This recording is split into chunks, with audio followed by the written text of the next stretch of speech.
Hi, everyone. Thank you for joining us. Thank you for watching the show. It's really exciting to meet some of the family members of our team members in the chat. So, thank you for being here. So we're gonna just jump right in and do some introductions of the people that are here on the and after that, we can move into any sort of questions that you might have about the show, about the process that we went through. So let's get started. Lauren, do you want to go first? Yeah, I'll go first. I am Lauren. I use she, her pronouns. I am the director and thesis writer for Curious Incident. I am currently in Dallas, Texas, and my favorite part of the show or process, I assume we're doing that again today. I think really just all of our tech process, especially the week that we got the actors into the space with the design team, and being able to see everything come together. And I think watching it again today really reminded me just how much I loved being in that space with everyone putting all of the pieces together. And so I think that was my highlight. And I'll pass it to Annie. Hi, I'm Annie. I was a stage manager. I use she, her pronouns. I'm in Massachusetts today. And I would say my favorite part of the show, well, one of my favorite parts, because there are many, was I agree with Lauren, like once we got to Tech Week, being able to work with everyone, and the two board ops that I worked with, Akash and Penelope, were very hilarious and kept me entertained throughout the entire show. And that is funny, and rewatching it is funny to remember some of their commentary. So I'll pass it to Abigail. Hi, I'm Abigail. I use she, her pronouns. I'm currently in Stinson, California. And one highlight from the process was when Abby made us a Battenberg cake. She really dedicated herself to the role and fully committed. So that was a delicious highlight. And I'll go next to Chapin. Hi, I'm Chapin. I use she, her pronouns. I played Siobhan in this production. I'm from Chattanooga, Tennessee, or that's where I am right now, and also where I'm from. And my favorite part of the process was just being able to like make and do theater in a pandemic was like just such a privilege, and with this group especially was just really incredible. But one moment I really loved was getting to talk with a friend of Lauren's, who is also a special ed teacher. Her name's Elena. And we were able to Zoom, and she was able to kind of tell me about her experience and her job, which was really exciting to be able to kind of put her advice and her experience into the role, and also just being able to hear from a teacher, a special ed teacher nonetheless, who's teaching on Zoom in a pandemic was like a really wild time to hear how she's kind of navigating that process. So that was really exciting and inspiring. I'm going to pass it to Nina. Hi, I'm Nina. I use she, her pronouns, and I am currently in Boulder, Colorado. My favorite part of the show, I don't know, this was like my first Wesleyan show, so that was my favorite part, was getting to act at Wesleyan. And I'm going to pass it to Abby. Hi, I'm Abby. I use she, her pronouns. I played Mrs. Alexander and other roles. And besides making that Battenberg, which was very fun, one of my favorite parts of the show was creating the maths appendix and like getting to just have fun with that, and like, yeah, just like creating that as like a whole group and like working on it together. And I will pass it to Drew. Hi, my name is Drew. I'm in New York City. And my favorite part of he, him, his pronouns, are we doing that? My favorite part of the process, I think, was kind of like what Chapin touched on, is that it was such a privilege to be able to do theater in that in the world right now, and so that made the rehearsal process very like it was exciting to go to rehearsal every time, which was very nice, especially for like a play which can is a very long rehearsal process. So it was good to kind of go to rehearsal almost every day, which was really great. Who hasn't gone? Oh, Conchetta. I'll pass it to Conchetta. Hi, I'm Conchetta. I use she, her pronouns, and I'm in Italy right now.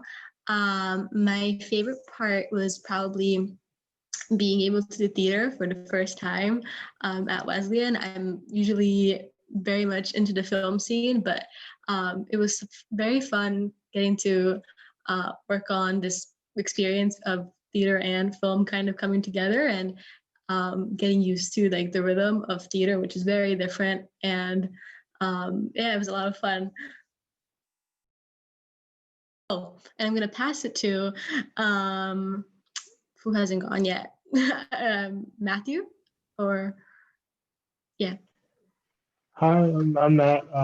Use him pronouns. I was the props designer for the show. I'd say one of the favorite things that I did was, I don't know, I just remember being in the shop and being offered lots of wrenches, but I had to choose only one. I had to get the right one.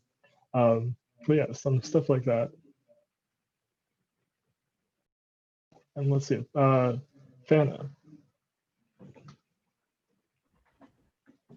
Hi, I'm Fauna. I use she, her pronouns. I am in Allentown, Pennsylvania right now. I assistant stage managed this show, and I thought it was so much fun to get introduced to the Wesleyan Theater Department and theater community, especially during such like a bizarre first semester. And I can round us off, I think, because I think everyone else is gone. Hi, I'm Malika. Oh, Charlie's coming on. I can go anyway. Hi, I'm Malika. I use she, her pronouns. I was the community outreach coordinator for this project. I'm in Virginia right now. I was a community outreach coordinator for this project. And I think one of my favorite parts of this process was being able to engage with experts outside of Wesleyan in things like the accessibility in theater panel that we had 2 weeks ago, where really it was just an opportunity to learn from theater makers with disabilities who were disability advocates. Yeah, it was really great being able to learn from them. Charlie, I will pass this off to you. We're doing names, pronouns, where you are, and your role and your favorite part of the show. Sure. I'm Charlie Rao, he, him pronouns. I'm in Burlington, Connecticut, and I was the set designer for the show. And I think one of my highlights was actually getting to start working in the summer and just throughout such a crazy part of the year, having something great to work on and develop and meet with people. So that was definitely one of the highlights for me. Thank you. And I think that's it for our introductions. Of course, there's so much more to learn about our cast and our crew. And so if you want to learn more about them, I'm just sending in the links to their about pages on our website. So make sure you take a look.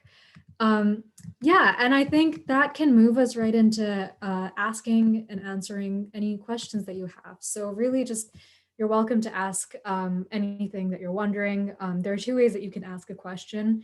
One is by using the Q&A function at the bottom of your screen. So you can click that and ask your question there, and I can read it out loud for you. The other thing is by using the raise hand function, where I can unmute you and you can just ask it yourself. So please do ask any questions you have. With that, I think we can get started. Charlie, I think our first question's for you. So how did set design play a factor in this production? Sure. So I think from the very start of the process, me and Lauren had always talked about making this more about space design rather than set design, and thinking about how we were going to create this space around people, even in our initial discussions before COVID and everything. And as that kind of changed, we still were thinking about space and how we wanted kind of changing spaces to correspond to Christopher's mindset and how he's feeling in the world around him. And especially keeping projections in mind. We wanted to have surfaces that were projectable, yet also ever changing. So that's kind of where the idea of these panels originated from. And from there, it was really just about adjusting how close we wanted them to be around him, what kind of spaces we want to create with those, and how we wanted to represent all the emotions and all the experiences of the play with those panels.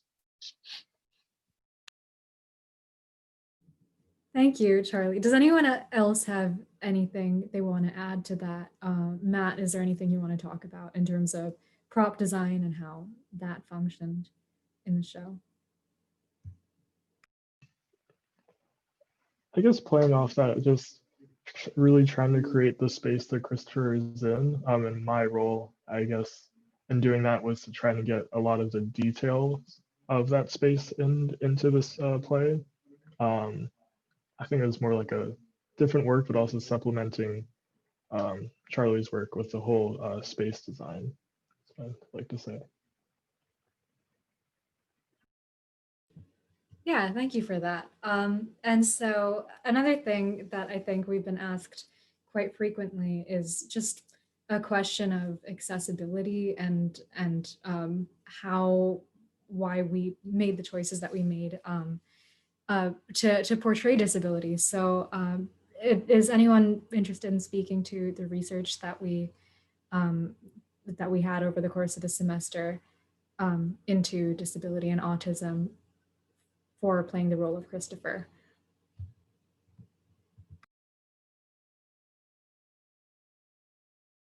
I can talk a little bit about it.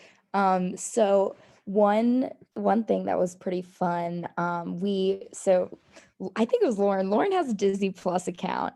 And that was really cool because we got to see this little Disney short.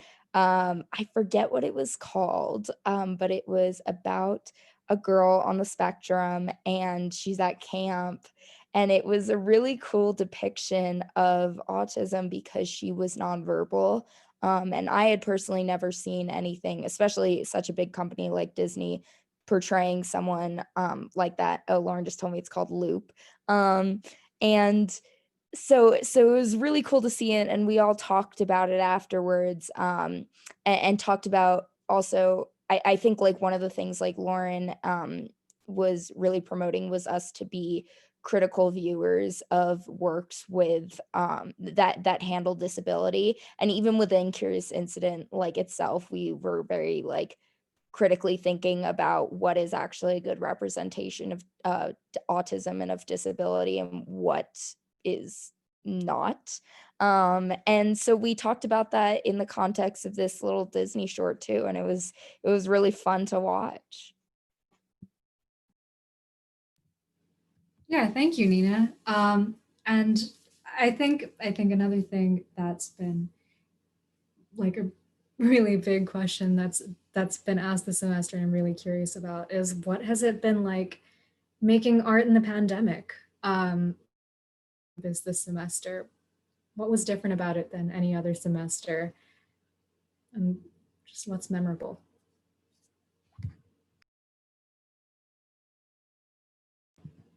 Who wants to start? Annie, you want to go? Yeah, I can go. I said this yesterday as well, but I think just like from a logistic standpoint, sometimes like making art and like building sets and all of that stuff became a little bit more difficult when we had to like keep 6 feet and respect those distances. So kind of like figuring out new ways to problem solve was like a big part of it.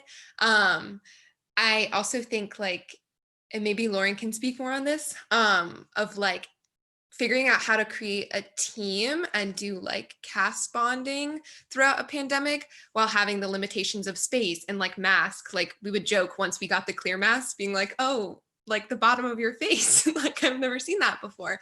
And so like how to overcome those obstacles so that we could become a united team, I think was another difficult aspect. Although I'd like to think that we overcame it. We also spent a lot of time together, so that helped. But yeah, Lauren, would you want to speak more on that? Yeah, I think one of the funny things to think about, like you were saying about masks, is like our design team until tech, we were almost always on Zoom. Normally we would have had production meetings like crammed together in the design studio, but we did those on Zoom. And we had other times that we went into the 92 to see the space or that we had dinner or something. So we kind of could see each other. But I remember the very first time that we met up in the space and I was like, oh my God, this is what people actually look like. And we had been working, some of us, since like February and March. And I remember like Matt walked in and he's like over 6 feet tall and I had no clue. And so I think that was just one of the weirdest things. Like Annie was saying, it's just like not knowing what people are like in that, just in general, when people have masks, when people are on Zoom. And so I think it was really wonderful, like I was saying before, when we got to be in tech, when we got to be spending all that time together, to say like, even though we have to deal with these constraints, like we can see each other and we can spend time together. Charlie. Yeah, going off of what both Lauren and Annie have said, especially in terms of design things, it was really strange not to be in the space at all before just like those last few weeks before the production. Especially designing the set, it was really hard to get kind of a sense of scale. And I'm designing these things, and obviously there is drawings and everything of the space, but it's really hard to imagine, especially heights and how the actors are going to look next to these things. So that was it was really strange to finally get in the space all together and be like, all right, this is actually how big this is, and this is how much space we have. And that was just a really interesting thing that I hadn't experienced before. Yeah. Oh, Abigail. Sorry, I don't want to interrupt. Yeah, also from the actors' side of acting during a pandemic, obviously we're also happy to be a part of this project because there were so few things going on. But this show actually lent itself pretty well to social distancing, and as we've discussed like other times as well, with Christopher being touch-averse, that is now we basically all are in this world. And so there were times in the show where I think Drew probably felt this too, where like Christopher's kind of breaking down or struggling, and it would be like natural to want to go and touch and comfort him in that way. But by not only like the character himself wouldn't want that, but because of like the health reasons, we weren't touching each other anyway. And so it added almost a new depth, because that experience of wanting to back away and have your space is now experienced by so many more of us and is much more relatable. Yeah, and I think you're also touching on another question, that we were just asked, which is how is this choreography of movement different than a typical context, and was it more or less collaborative under the circumstances? And how did you envision / experiment with the possibilities of movement, design, and distance? And considering that Lauren had envisioned the show not being in a pandemic originally, I think it would be interesting to hear from her first about this. Lauren? Yeah, so Katja, I love this question. One of the really interesting things that we were dealing with this show as a whole is the fact that it is normally done with this total base and foundation in contact improv. And that's why I loved the show when I first saw it. And that's why a big part of why I chose to do this for my thesis. And my thesis looks a lot at contact improv. So that was where we came into the show. And then all of a sudden we were like, wow, we can't have any sort of contact whatsoever, not just like the hand touches, but even the show in itself normally having so many lifts and rolls and flips and things that are just kind of ingrained in the show. And I think that was one of the things that did make it more collaborative, was that we had to come up with the solutions on our own. Because you can go and you can watch all of these other productions and see certain things that have been totally the same about them. I think specifically about the beach scene, like that was one of my biggest kind of stressors coming into this, was how are we going to do the scene with Christopher remembering his mother on the beach? Because in the Broadway production and the touring production and most high school productions, anytime I've seen this, and I've watched a lot of high school productions on YouTube, they like lift up Judy, and when she goes under the water, they like flip her behind, and then she like parts ways through the people. And it's this beautiful choreography, but it's totally built on the ensemble carrying her through the space. And I really love watching the beach scene now and knowing that like we did something that hadn't been done before, and that was what the circumstances necessitated. But I think it made a lot of pieces of our show really different in trying to figure out what that looked like. Yeah, I think that can transition us to our next question, which is about like ideas and considerations for making the production more broadly accessible that you ended up not pursuing.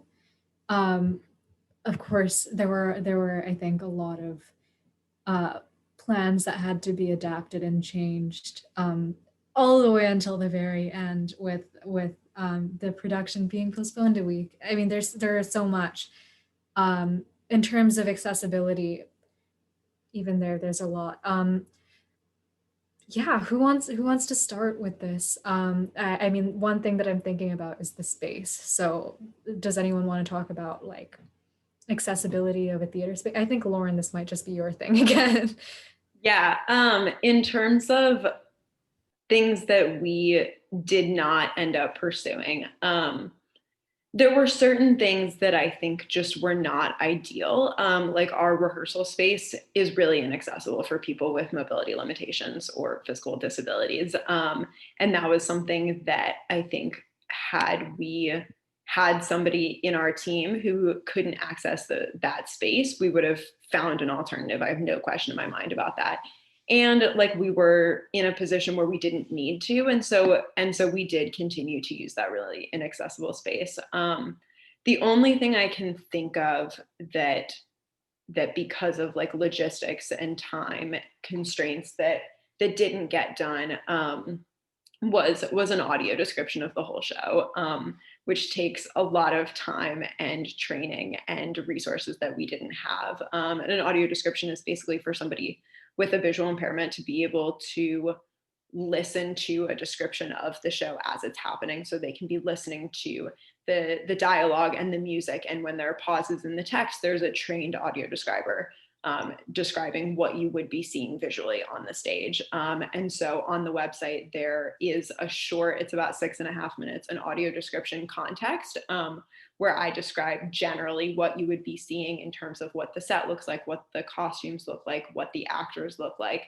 So you could know that before going into the show, but we did not have one that went throughout the whole 2.5 hour show.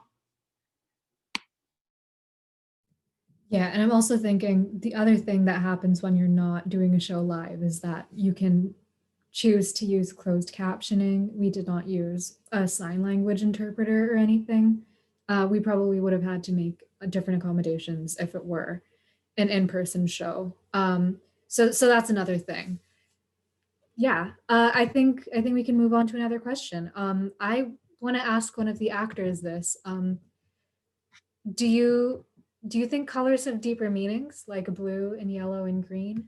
I know Fox isn't on this call, so we can't ask him first. Abby, do you want to take that? Sure. I don't know. I've always loved the color symbolism in this show, and I think that like, particularly like Maria, the costume designer, did a really great job of incorporating those colors into like each character. I think when it comes down to it, like for Christopher and his like specific aversion to certain colors, I think that's just another element of his like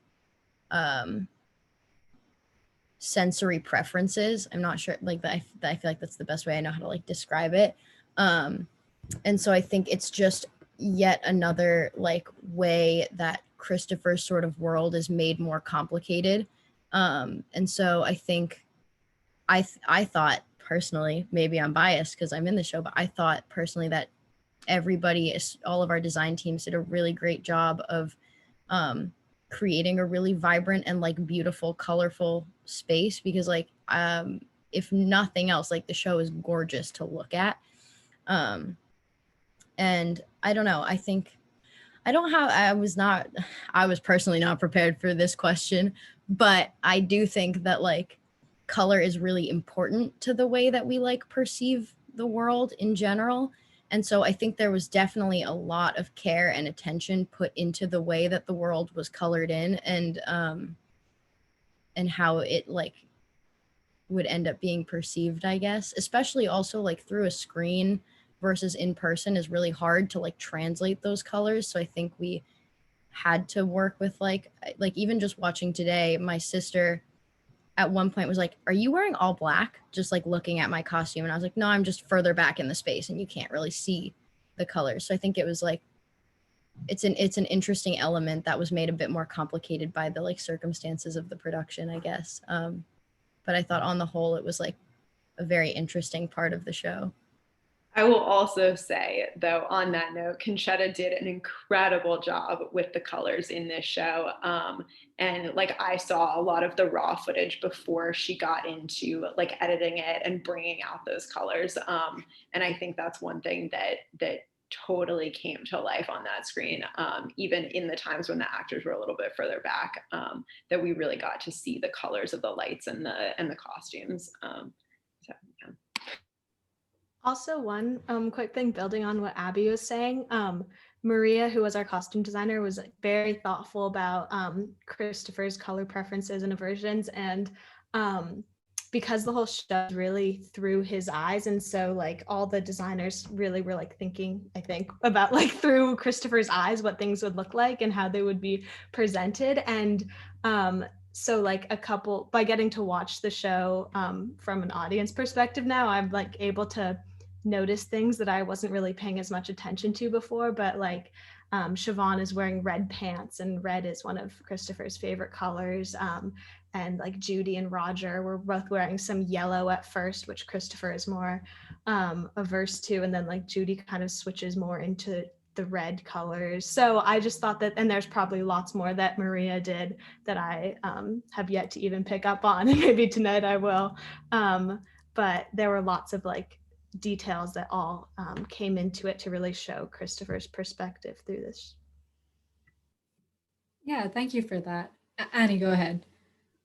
Yeah, I'm also wishing that Gabriel were here right now, because his use of color in the show was like so intentional, and every single like character and moment had a specific color scheme that related back to the script and to like the emotion of the scene.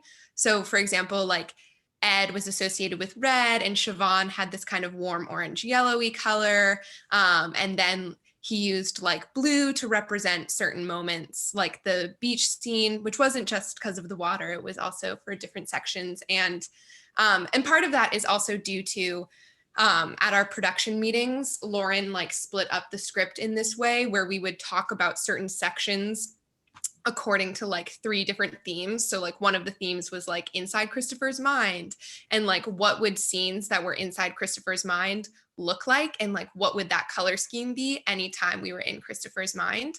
And so yes, Abigail, to second what you were saying, all of the designers' color choices were very intentional, and I think they did a great job with that. Yeah, if Conchetta and any of our designers on this, Matt or Charlie, want to speak to this, go for it.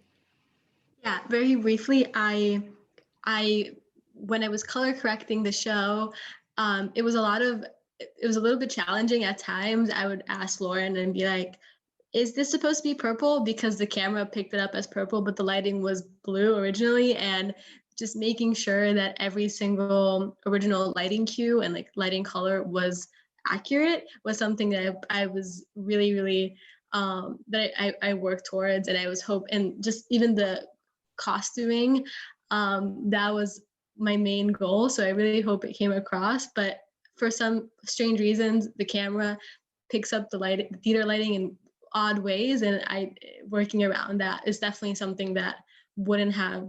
It's a new part of making theater in a pandemic, but that was also very challenging to work around, and just making sure that I was being faithful to the lighting design team and just every other designer who'd worked so hard, and making sure I didn't mess up the colors at the end.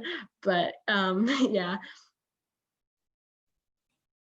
Yeah, thanks, Conchetta. Okay, great. Let's move on to a question to Chapin. Chapin, why did your character sometimes read and sometimes speak without reading as Christopher? Well, this question is definitely for my grandma, but I very much appreciate it and her.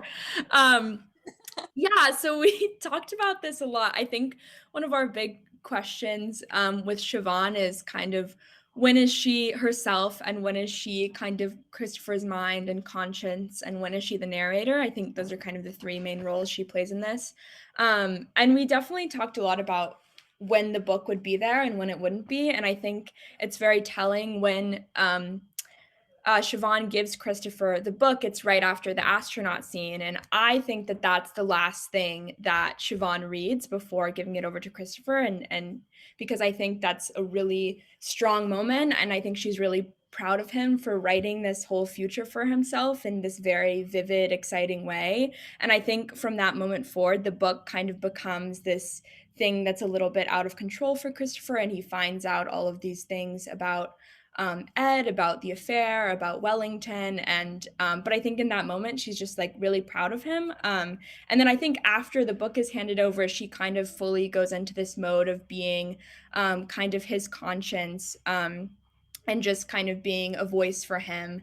And I think that's because Christopher really sees Siobhan as a really close confidant. And so he chooses in his mind to kind of sometimes voice things through her and kind of bring her into moments where he might be feeling overwhelmed, like in the night scene in London where they're looking at the stars, or in the train station scene, or during the letters, and when she's reading with Judy. I think that's another moment that she kind of comes in. So that's kind of how we saw Siobhan's character. She's kind of wears a lot of different hats, but yeah, that's what I would say to that question.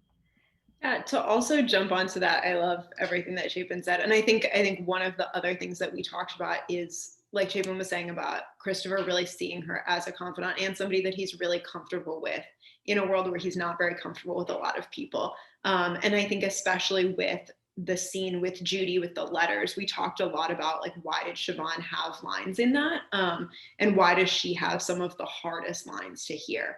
And we talked a lot about that for Christopher, like it's easier to hear things through her voice and to imagine them coming out of her mind. And because he knows that she would never hurt him. And he has this kind of puts her on a pedestal in the sense of like, she is safe for him. And so I think that also played a lot of a role in it.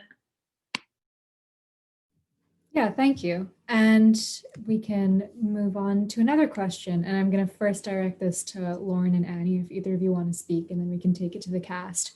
What was the casting/audition process like for the show? Actually, I think I'm going to start with Annie because she wrote a whole blog about this, which you guys should read. I'll put the link in the chat. Great. So yeah, as Charlie mentioned earlier, we started working on this project during the summer. So we had a good amount of time to prepare for auditions and casting, which was fantastic because it was much different than how it normally is, because of the pandemic, but also because with these ideas of accessibility and inclusivity in mind, Lauren and I really kind of wanted to like rewrite the whole audition process. So there were some things that we kept normal, but a lot of the aspects we altered a little bit because there's a pretty, like most auditions at Wesleyan kind of follow the same format where it's like you go in for a few minutes, you read a side or you bring in a prepared monologue, you read it once, and then you hear back from people later about if you get a callback or if you're casted or whatnot. And I think we added a bunch of additional very small elements that hopefully made auditions more both like accessible and inclusive to people. So for example, just like extending the time of auditions to be a bit longer so that Lauren had more time to spend with people, to ask them to read their monologue a few times and apply some edits that she gave them, which I think gives people more of an opportunity to show off their talent and their ability as an actor. And also including like a movement aspect. So again, people can show off like different capabilities. And also because movement is such an important aspect of this show. And then other things like releasing an outline of what the audition would look like, and giving people, you know, helpful advice as to what to bring in. Instead of asking people to bring in a monologue, we asked them to bring in a piece of text that they were passionate about, so that people didn't feel limited by trying to find a monologue that was good. They could just bring in like a song or a poem or I don't know if everyone knows this, but Chapin did a scene from The Parent Trap where she played both Annie and Hallie. So people kind of brought in a whole range of things, which was also very fun. I love that movie. So, and yeah, I won't speak to everything because there was a lot of different things, but I think we really tried to add in these like different aspects. And as Malika said, there's more on the blog and also like things on the website that you can look at as well. Lauren, do you want to, I just shared random things. No, I mean, that was such a great overview of everything. I think the two main things that I really love about the way that we did it that you started to touch on is one being that I think it was a lot, and any of the actors are welcome to disagree with me on this, but I think it was a lot less stressful for the actors, being able to like fill out the form and get their auditions scheduled in advance and not sitting around and like we did a Calendly link instead of a Google sheet. And Wesleyan usually like everyone is signing up on the same audition form. And like I haven't auditioned for anything in 3.5 years, but anytime there are shows doing auditions, I'm always sitting there just like seeing who's auditioning. And it's so much more stressful to be knowing like, who am I going before? Who's going after me? Like, what am I doing with this? And so I think that was a big part of it. And the other thing is that I think we had a lot more fun with it. That with Annie and I being in this Zoom audition room for 40 auditions, we had so much more fun with it because we asked people to talk about things that they loved and to bring in material that they loved. And it wasn't just like watching 40 monologues. It was like we got to see Chapin do The Parent Trap, and Fox did a presentation from his astronomy class. And we had a handful of people that brought in just like bizarre material that they loved. And that was so much better and more exciting to watch than just had the two of us, sat through 45-minute monologues. Thank you for that. Nia? Yeah, I kind of wanted to add on to like the stress factor of this whole audition process, because it was like my first like Wes audition. And so obviously that was like nerve-wracking, but I think what Lauren was saying about like creating an experience where you do the least like comparison to other people as possible is really helpful, or to me at least. And I think another really fun part of the process that like gets your nerves out was like, I remember we were like, we in the callback there, Lauren was like, what's like your favorite part of your body or something? And Fox was like, my ass. And I was like, this is great. And and so like, I don't know. So doing like fun exercises like that really took the pressure off. And I think also being in a student production too, and like having everyone involved in this production being a student is like so cool and fun, because the level of like respect for everyone is just totally equal. So everyone like comes in on a pretty equal plane, and like and it creates a really awesome opportunity for collaboration, and it definitely took the stress off of my shoulders. Awesome. Any last word from another actor before I move on? Cool. Okay. So our final question is a bit of a reflection question, so I thought it would be a nice thing to end on. What did you learn most about yourself through this process? And I know whoever I call on will be put on the spot, but I'm going to call on people anyway. Fauna, would you like to go first? Sure. I think I learned a lot about like what it's like to be in a very new like theater community. Like I did community theater in high school and middle school, and I did like shows like with my high school's like theater, but it's so different to be this much. I feel so much more immersed in this theater community, like because we're all, I don't know, I felt like I got much closer with everyone, which is weird because we had to be much further apart for so much of this process. But I thought it was really interesting, and I learned about like making theater and making art under conditions that aren't ideal, and how we and theater can still thrive under conditions that aren't how we predicted them or how we would like them to be. Should I popcorn to someone else? Does anyone want to raise their hand, or like Drew, go ahead.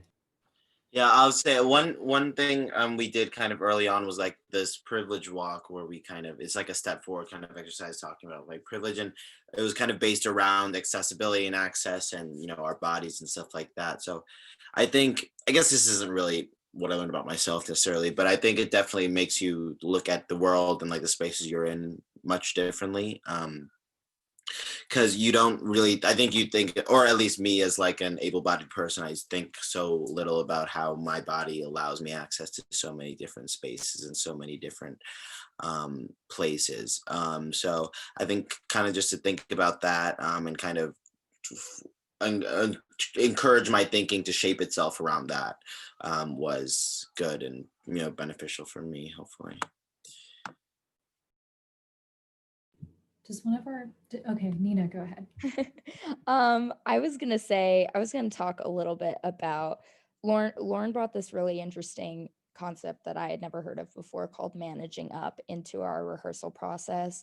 And essentially like managing up is talking about how you communicate best, how you learn best, and like how you want to be told notes or given advice or something. And I think that implementing that process was like really powerful for me because it kind of encouraged me to be analytical of like how I think and how I best process things, and also how to advocate for myself. And I definitely know that I will want to use that in future productions. So. Thank you, Nina. Have our designers learned anything about themselves, maybe? Charlie. Yeah, I think one of the biggest things that I took away was just how important it is to be in the space when creating theater, as much as you can. Because I mean, sometimes design can feel like a very personal process, as you do a lot of things on your own and then bring them to the group. But I think especially towards the end, being able to work in the space more or going to a designer run or a paper tech or something like that made me realize how important it is to be face to face with people and be in the space and being able to visualize these things and collaborate in that way.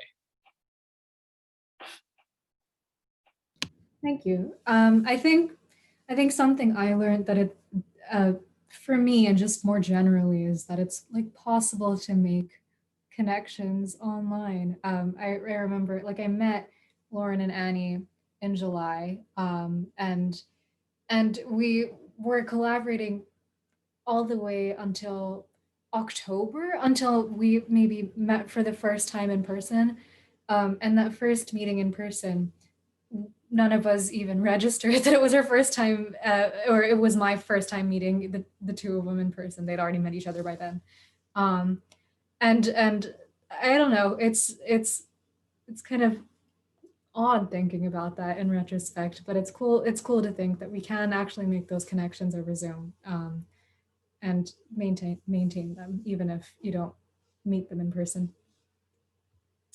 Great. Does anyone have anything final that they want to share? Yeah, I can wrap up this one unless anybody else wants to dive in. I learned a lot about myself in this process, especially because for me it's been a very, very long process. And I think the biggest thing I learned is how important it is to know what is important to you, and to really stick to your priorities. And I think so many things that we see looking back at this process as our big successes are things that came out of more work and time than we had really thought to put into them, or than we had expected to put into them. But that was what made the difference. And there were a lot of situations that Annie and I dealt with that somebody was like, "Hey, you can't do this," or "You need to do this differently." That I very often was talking through things with her and saying, like, I don't want to do this differently. I don't want to give up on this thing that we said we were going to prioritize. And a lot of times that made a lot more work for us. And I really believe that it was the right thing to do. And I think in all of those situations, being able to look back and say, we prioritized making theater that was really good for people. And when people had obstacles, when people had issues, we didn't just like drop the ball on things. We didn't just say, okay, we're going to move on to something else and forget about this. We really worked hard to make things work. And I think that's something that I'm really proud of all of us for, and something that I learned a lot about how important that was to me. Thank you, Lauren. I think that's a great place to end this talk back. So thank you all for coming to watch the show and for coming to listen to us talk about our process and the show, which is something we're all passionate about, I think. If you want to spread the word about our one final show, go ahead and do it. We're really excited that we got to share all of this with you, and we're excited to share it with even more people tonight. So thank you all for coming. Thank you all.